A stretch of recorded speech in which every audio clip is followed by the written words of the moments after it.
Hello! I hope you guys are all okay and all good. Welcome to another video. My name is George. For those of you who don't know, feel free to subscribe down below if you're not already. And this is the first sit-down video I have done for a long time. I have decided that I wanted to make a best books of 2019 video. I've made one of these for the past few years now.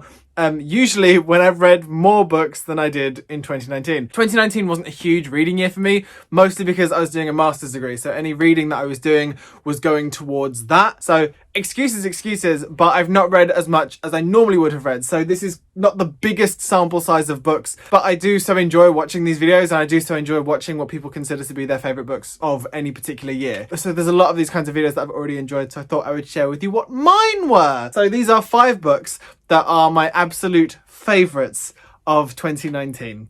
And here's hoping that 2020 is a much better reading year and that I can come to you next year and be like, I couldn't decide, there's so many to choose from. Rather than it being a case that I could literally like go through the list of like 20 books that I read this year and like tell you each and every one of them, because there weren't any that I didn't like. But these are just the 5 that I liked the most. So we are going to start with Alice in Wonderland by Simon James Green. I loved this book so very fiercely. This was my first ever Simon James Green book. I have not read Noah Can't Even and Noah Could Never, which are 2 books that are definitely on my TBR pile. I don't own them yet, but at some point I'll go and purchase them and I'll read them. But this is a book that I did a full review of on my channel, which I'll leave a link to in the description box below. But it is about a boy called Alex who has just finished his A-levels. His 2 closest friends have just gotten together, so he's about to start his summer and he feels really like adrift and has no idea what to do with himself and has no idea what he's going to do now that his friends have decided that they're a couple now. So he ends up wandering out to look and find a job and literally stumbles into Wonderland, which is an amusement arcade on the seafront of this town that he lives in. What follows is hijinks, super funness, and sort of a romance in there as well. It's a really fun book. It's really funny and light. It's an absolutely stunning book. Really funny, really sweet, really awkward, and just great. It was really fab. So this. The next book on this list is No Big Deal by Bethany Rutter. I read this quite close to Alice in Wonderland, actually. I went through like a really good reading patch like in September, and this was another book that I read in that time. I remember reading this book a very, very long time ago because it was published by Pam Macmillan and I used to work there, and I read it like when it was in a very, very early draft. So like it was really fun to kind of read the finished version and kind of see how much it had changed and how much it had developed since then. This is about a girl called Emily who knows she's amazing, she knows she's fabulous, and she also knows that she is fat, and she embraces that, and it is something that she loves about herself. And this is about her kind of battling, trying to be her true self when everyone around her is trying to convince her that there is something wrong with her or that she should change the way that she looks. So all of these societal pressures that are coming at her. It's a very topical book for January, so if you're in the mood, this might be the one. I did do a full review of this on my channel, which is probably a lot more coherent than I'm being right now. So again, link down below if you want to go and watch a full thing of me talking about it. It's a fantastic book. It's really, really funny. Emily is a great protagonist. She's really fun to spend an entire book with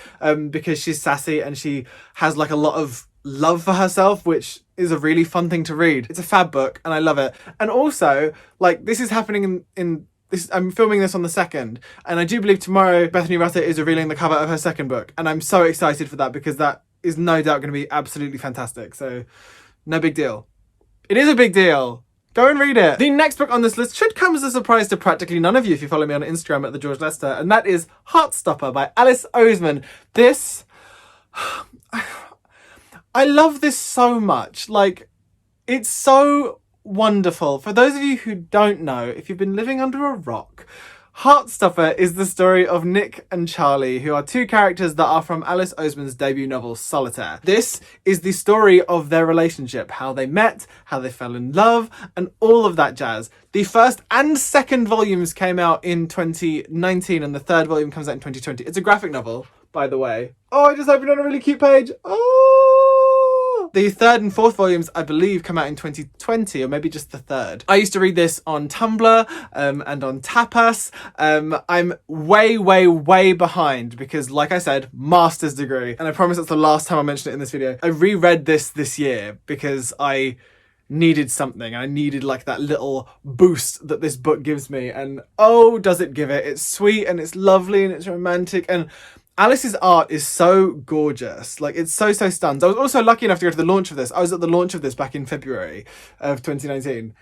It's such a great book and I love it. So yeah, I'll leave a link to the Tumblr so you can go and have a look at more Heartstopper goodness. The whole thing is on Tumblr, the whole thing is on Tapas, I believe, but I think this is like updated artwork and new stuff and kind of all laid out as a book as well, and rather than like being on an infinity scroll. So yeah, I think you can read the whole thing online, I think.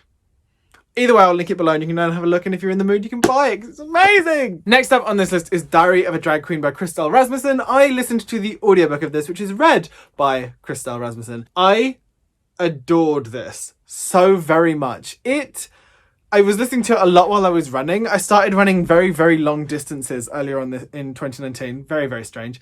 Like 10Ks. So I was running for like an hour on the treadmill. It was a lot.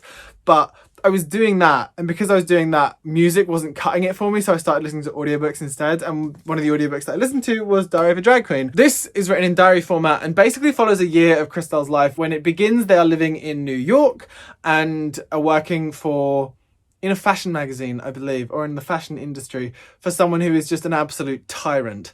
And it follows their life as they come back to the UK and try and figure out how to be themselves, how to be a drag performance artist or a queer performance artist, and find love. It's wonderful. It's so funny, and it had me howling with laughter. And for an audiobook to manage to do that is really quite something. So I do highly recommend this, both as a book and as an audiobook as well. It's such a fantastic thing to listen to. I adored it. It was so great. It's why it's on this list, obviously. Keep saying that I love things, like that's not clear by it being one of my favourite books of 2019. And the last book on this list, and this is probably my favourite book of 2019. I did love all of these books that I've mentioned, but this is probably my favourite book of 2019, and this is for a multitude of reasons. So the book is Sweet Sorrow by David Nicholls. One Day is one of my favourite books of all time. If you've never read One Day, it's a love story told over 20 years on the same day. It's absolutely stunning and I adore it. There's also 3 other books, which is Starter for 10, The Understudy and Us. This is David Nicholls' most recent book, which came out over the summer. And words can't quite express how much I love this book. It was one of those things where it was like, I liked Us a lot, which was the book that he wrote previous to this. I liked it a lot. I didn't love it as much as I loved One Day, and maybe that was the problem. Maybe I was comparing it, and maybe that's why. But I sort of went into this kind of worried that I wouldn't love it as much as I loved his other books, but then, oh, it's so good. It's a boy called Charlie Lewis who's just starting his summer holidays after his exams, I believe, and he accidentally falls into this like theatre cooperative that are putting on a production of Romeo and Juliet. He's not an actor, he doesn't want to be an actor, but there's a pretty girl there, so he sort of gets tricked into doing it in a weird way. It's all set in the 90s, so huge amounts of nostalgia. It's so good. It's funny, it's light, but also like it's quite beautiful. It's fully a YA novel. Like, if it wasn't for like the parts of it that are him as an adult flashing back to these moments in his childhood, it would be a YA novel. So if you're a YA reader, this might also appeal to you because it's got so many YA vibes in it. But yes, I loved this book so very much. It was funny, it was beautiful, it made my heart hurt. It does everything that I want a David Nicholls book to do, and it was so fun to read and so great. And it was like, I don't know, without being patronising or anything like that, it's David Nicholls on top form. Like, he's a fantastic writer, one of my faves, and this is him on absolute top form.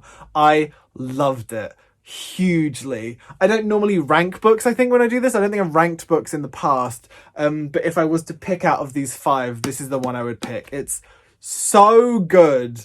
I love it a lot. So yes. Yes. Oh, so there you have it, my 5 favourite reads of 2020. Not a huge amount of books read this year, but I did read some really freaking good ones. I'm not doing honourable mentions because we're not about that life, but I loved these books the most. Yeah, so those are my 5 favourite books of 2019. I would love to hear in the comments below what your favourite books of 2019 are. I love watching these videos, so if you've made one of these videos, also let me know because I'd love to go and look at it. Or you can just tell me what your favourite books are. and maybe we can talk about it or something. I don't know. But that is the end of this video. I hope you guys enjoyed that. If you did, don't forget to put a thumb in and subscribe down below if you want to see more. I love each and every one of your faces, and I'll speak to you as soon as I possibly can. Yeah. Bye.